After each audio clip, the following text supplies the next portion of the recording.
मुलगा किती जरी मोठा झाला तरी त्याने बापाची परीक्षा घ्यायची नसते।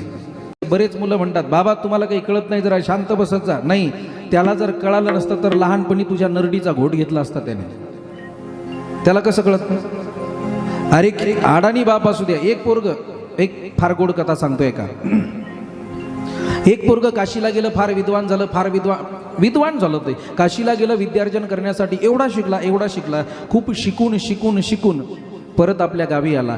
गावी आल्यानंतर आईला एवढा आनंद झाला, आई बिचारी खेडवळ, बिचारी अडाणी आई, आईला एवढा आनंद झाला, माझं लेकरू शास्त्री झालं, मोठं झालं, आचार्य झालं, तर्कशास्त्रामध्ये एवढं पारंगत झालं, म्हणून आईने त्याचा सन्मान केला, त्याचं स्वागत केलं, तिलक केला, त्याला मध्ये घेतलं आणि आई किचन रूममध्ये गेली, एक ग्लासभर पाणी आणलं आणि 2 लाडू आणले। बापाचा कधी नाद नाही करायचा मुलांनी, मला सांगायचं ऐका, लक्षपूर्वक ऐका। 2 लाडू आईने आणले, सांगितलं बाळा हे 2 लाडू खा, पाणी पी, म्हणजे तू बाहेरून आलास ना थकवा जाईल। ते पोरग म्हणलं आई त्या अगोदर मी काय शिकलो हे तरी बघ।